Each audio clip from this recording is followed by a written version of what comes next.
Today's top stories. Mindanaoans vote in the Bangsamoro Organic Law plebiscite for the creation of a Bangsamoro Autonomous Region. The House Committee on Justice approves a bill lowering the age of criminal liability from 15 years old to 9. Filipinos cheer for People's Champ Manny Pacquiao as he defends his WBA welterweight title. And health officials warn people of CARAGA against the spread of dengue in the region.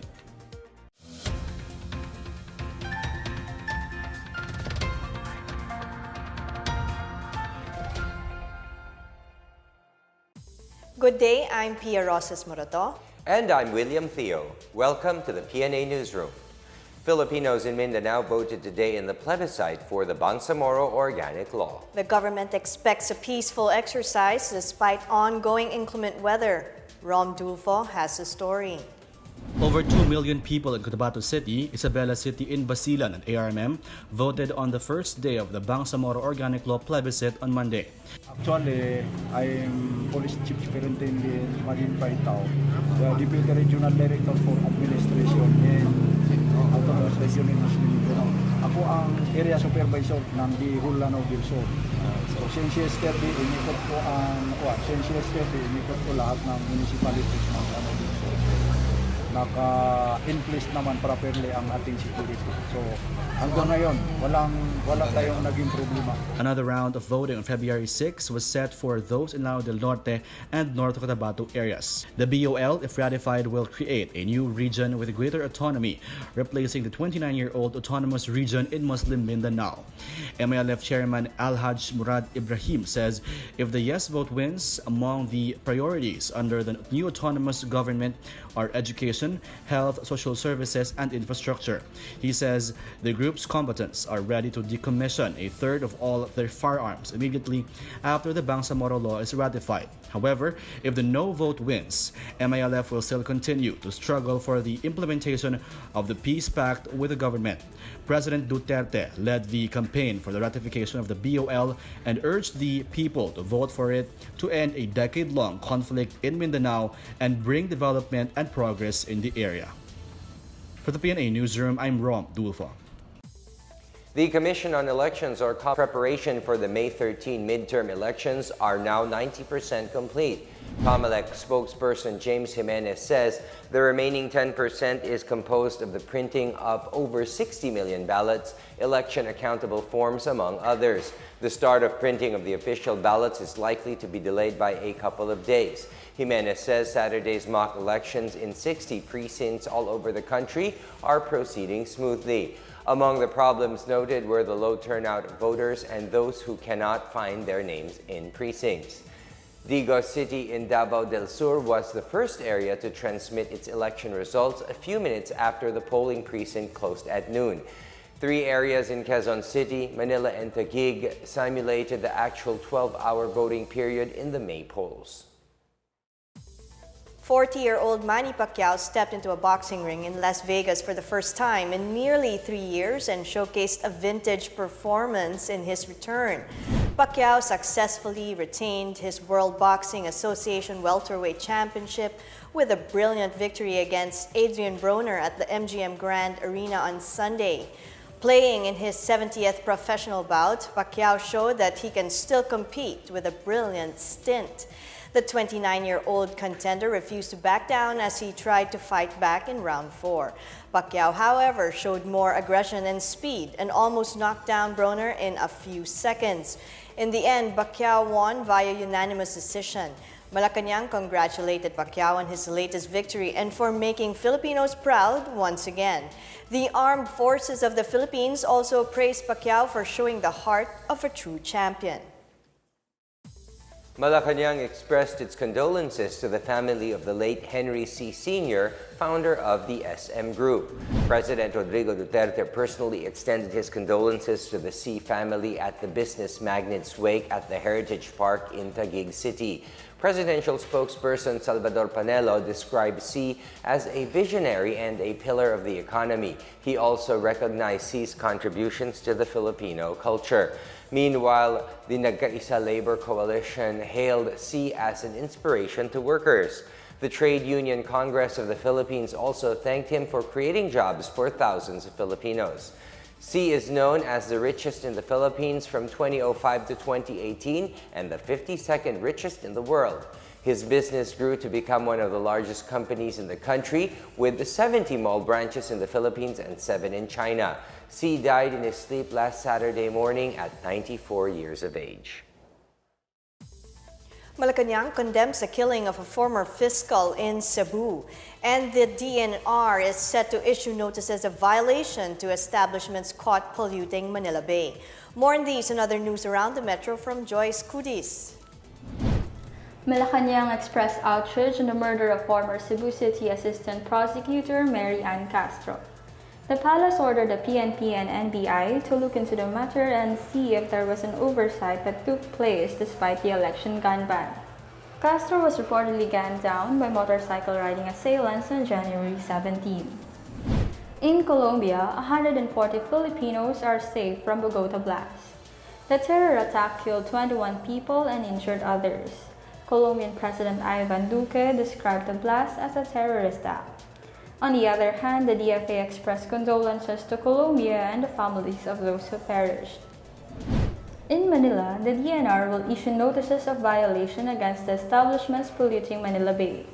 DNR Secretary Roy C. Matus says this will prevent further degradation of the environment and ensure compliance to environmental regulations. Among sanctions cited are those in the Philippine Clean Water Act of 2004, which include a fine of up to 200,000 pesos per day of violation. For the PNA Newsroom, I am Joyce Cudis. Still to come, the House Justice Committee approves a bill lowering the age of criminal liability from 15 years old to 9. The DNR tells farm owners in Batangas not to pollute their rivers. More on these when the PNA Newsroom continues.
The upper house has passed the 3.757 trillion peso national budget for 2019 proposed by the Duterte administration. 14 senators voted to pass the budget with no abstentions. Senate President Tito Soto earlier said the bicameral conference committee meeting could be convened by Tuesday. President Duterte earlier certified the measure as urgent.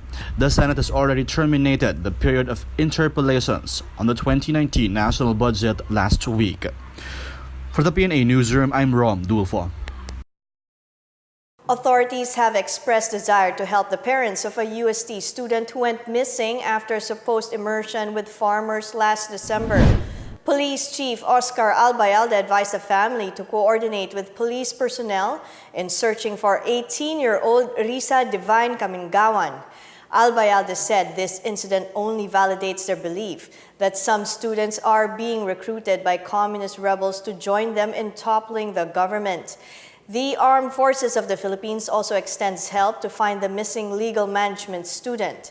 Risa Divine's father, Roland, initially went out to look for her and asked for help from the public, but retreated his call, saying his daughter is already home, and later asked the Varsitarian, the official student publication of UST, to take down the story.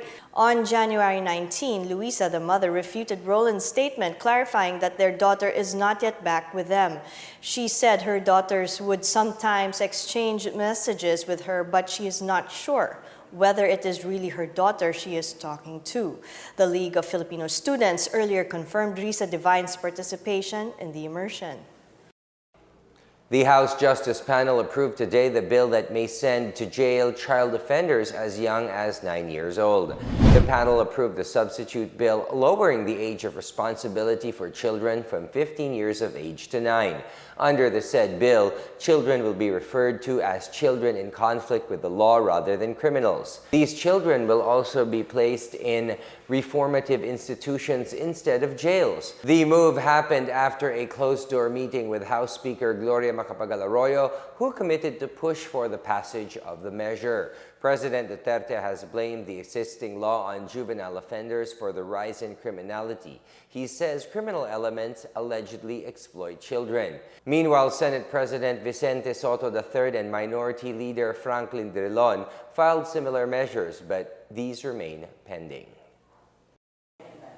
As the transport sector braces for modernization, the government hopes that public utility vehicles are not the only ones that will change for the better. Let's learn more about this in the continuation of Business Matters with Miguel Hill. Welcome back to Business Matters. I'm your host, Miguel Hill. With us today again is the National President of the Liga ng Transportasyon and Operators sa Pilipinas, or LTAP, Lando Marquez, who will be discussing more about the proposed modernization of the local transport industry. Doon sa ating naunang episode, napag-usapan natin yung modernisasyon ng mga bihikulo. Pag-usapan naman natin yung modernisasyon ng mga nagmamaneho ng mga bihikulo.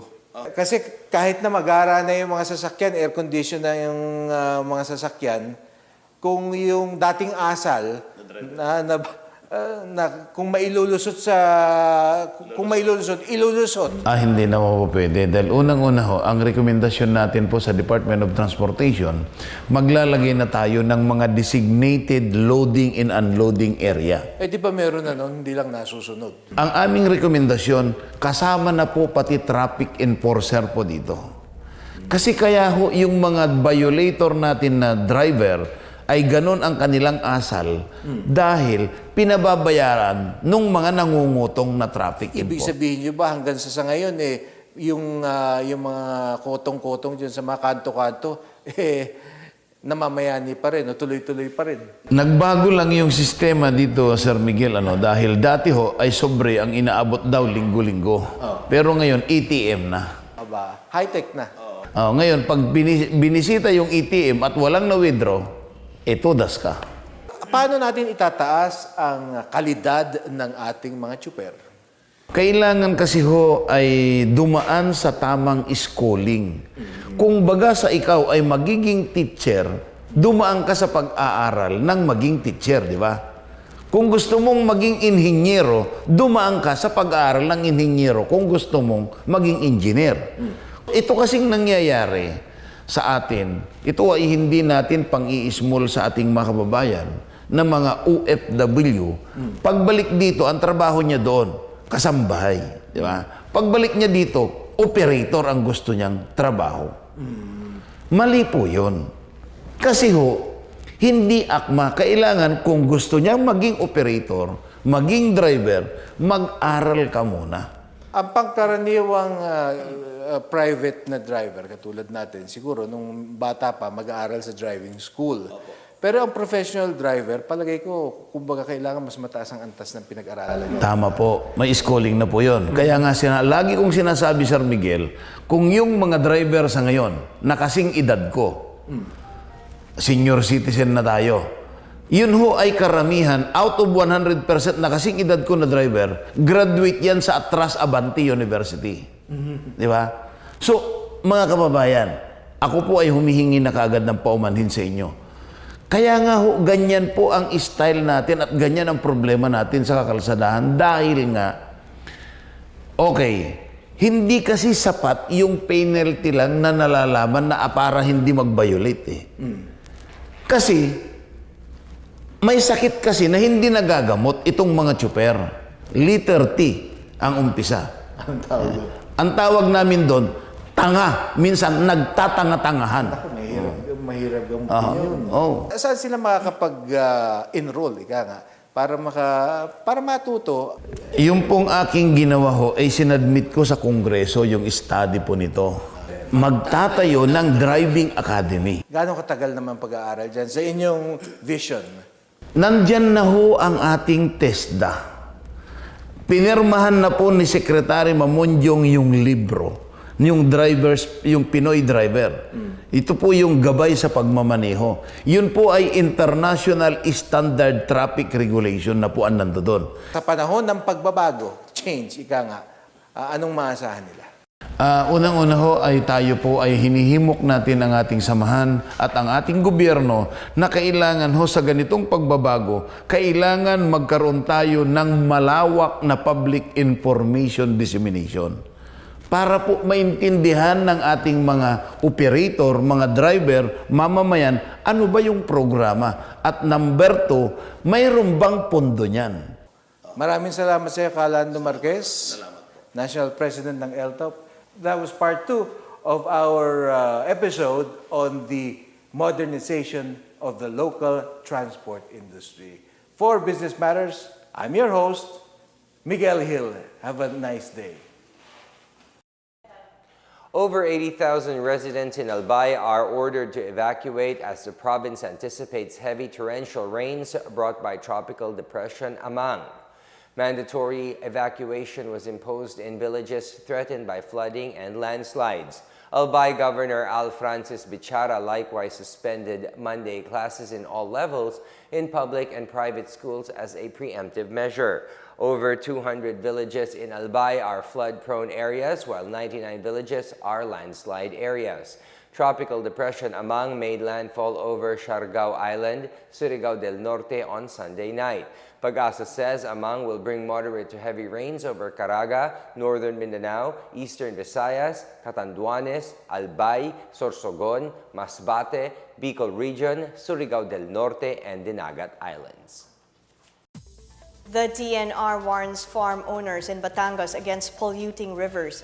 Meanwhile, hundreds joined the province-wide cleanup drive in Aurora. More on these and other stories from the provinces from Janice Cave. In Batangas, the Department of Environment and Natural Resources warned livestock farm owners against dumping wastes into rivers. In a gathering at the Batangas Convention Center, the DENR addressed the deliberate disposal of solid wastes and effluents into rivers and streams such as the Kalumpang River. The agency says it will file charges against erring farm owners and impose daily fines on violators. In Baler, Aurora, about 500 volunteers participated in a province-wide cleanup activity, particularly along the beaches frequented by tourists. The cleanup campaign aims to promote friendly and eco-balanced tourist destinations such as Baler, which is known as a surf haven.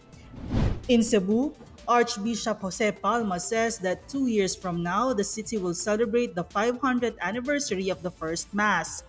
He says invitation was already sent to Vatican for Pope Francis to visit the Philippines and witness this important event. Following the success of the Sinulog Festival, the Archdiocese of Cebu is set to host various events to celebrate the milestone in 2021. Meanwhile, thousands of devotees flocked to downtown Cebu City to participate in the religious aspect of the celebration, while fiesta goers went to the Cebu City Sports Complex and the nearby uptown areas to watch the Sinulog Festival. For the PNA Newsroom, I'm Janice Cave. Up next, the DPWH receives disaster response equipment from Japan. Health officials warn people of CARAGA against the spread of dengue in the region. The PNA Newsroom returns after these reminders.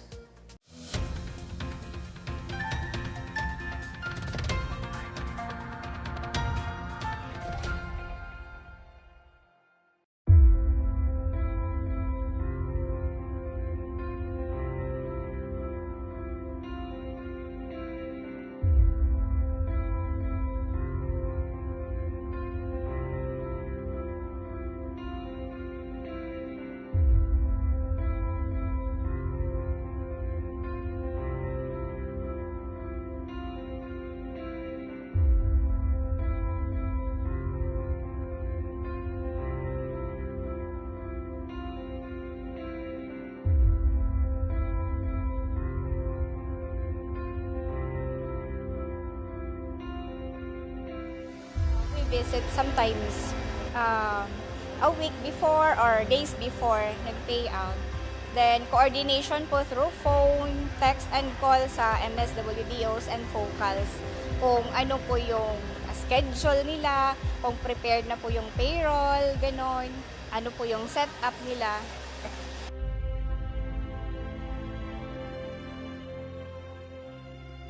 Matagal kami before makarating doon. Especially kung may habal-habal lang yung papunta doon, tapos may oras lang yung bus na magbiyahe doon, mga ganon. Tapos pabalik if magagabihan ka, yun ang mga worry namin. Kung makakasakay pa ba kami pa uwi, yung mga ganon.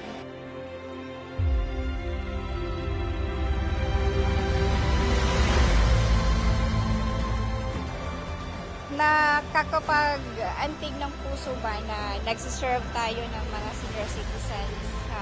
Pag nakikita natin silang masaya na nakakatanggap ng konting tulong, parang naging magaan din sa ating loob. No?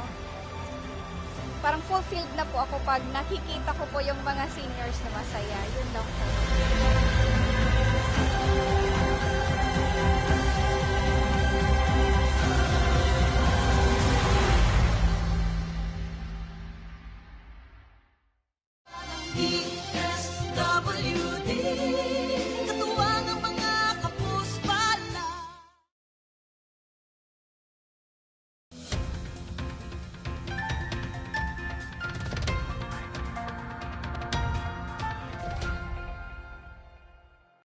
The Department of Public Works and Highways received 8 mobile drainage pumps and 17 power generator sets from Japan.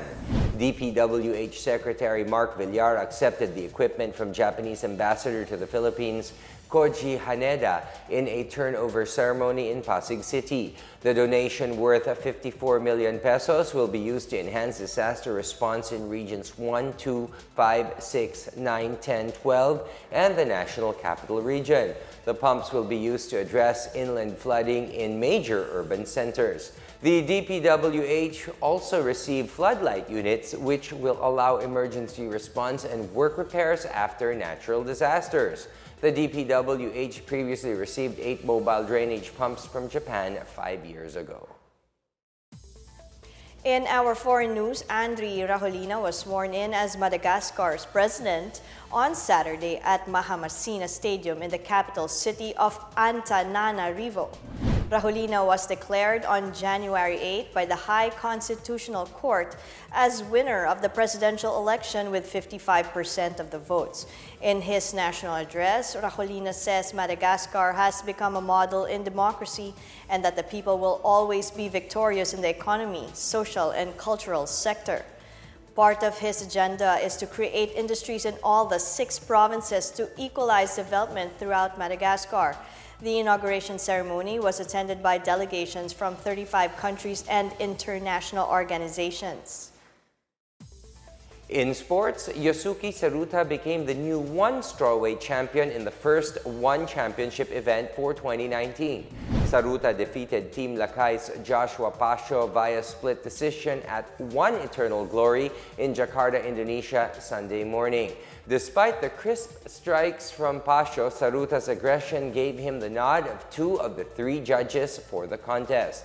Saruta moved up a 19-win, 8-loss, and 3-draw record, while Pasio fell to 13 wins and 3 losses. Meanwhile, Edward Kelly bowed to Christian Lee after losing to referee stoppage at very first round. Robin Catalan stunned home country favorite Steffer Rahardian with a unanimous decision victory. The Department of Health warns the people of CARAGA against the spread of dengue. Regional health officials are setting up measures to curb the spread of the disease. More on this from Jennifer Gaetano. With the increasing number of dengue cases in the different parts of CARAGA region, Department of Health CARAGA Regional Director Dr. Jose Lacuna has once again warned Caraganans to ensure and maintain a clean environment. Based on the data released by the CARAGA Health Department, some 7,529 cases were recorded in 2018, or 186% increase on the number of dengue patients compared to 2,631 cases in 2017. Also, as per DOH latest data released on January 10, 2019, there are 153 dengue patients confined at several hospitals in Butuan City and Agusan del Norte, wherein 66 of them are confined at Butuan Medical Center. In the face of increasing dengue cases in region, the Center for Health CARAGA has extended the Code White Alert from January 4 up to February 14 in our efforts to decrease the number of cases. And we take this opportunity in calling all the local government units and the communities and other stakeholders to combine efforts to implement the 4S especially. Dr. Llacuna added that a Code White Alert in health facilities in the region is still being implemented. A dengue fast lanes are also established to address immediate needs of dengue patients. As implemented in all different hospitals, ang fast lane for dengue fever in all hospitals in CARAGA has been implemented na. This gives a chance for those who are being suspected of dengue, especially the referral cases from the RHUs, to be given priority in the Department of Health or other health facilities. Meanwhile, the Philippine Red Cross Agusan del Norte Butuan City chapter is calling those interested to donate blood to visit the nearest local Red Cross chapter to help dengue patients who will be needing more blood due to the increasing dengue cases in the region. For the PNA Newsroom, I'm Jennifer Peña Gaetano of the Philippine Information Agency, CARAGA. Let's now check out the weather forecast for Metro Manila and the rest of the country.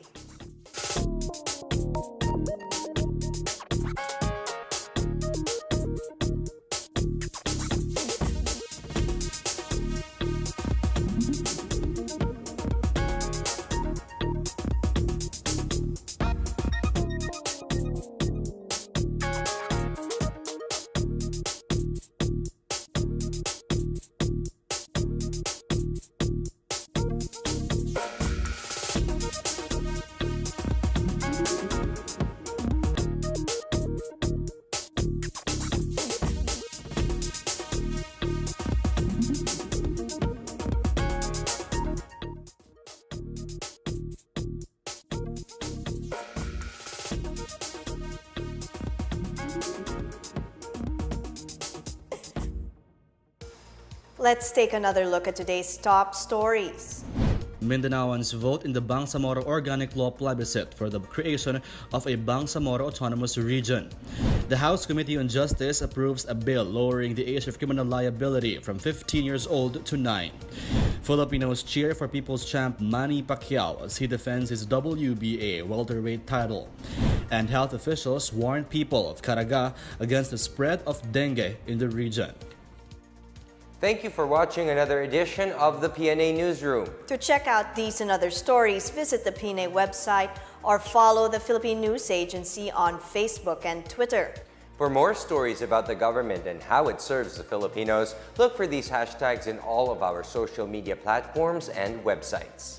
And that's your daily dose of the latest news and information that you need to know. From the PNA Newsroom, I am William Theo. And I'm Pia Roses Morato. Good day.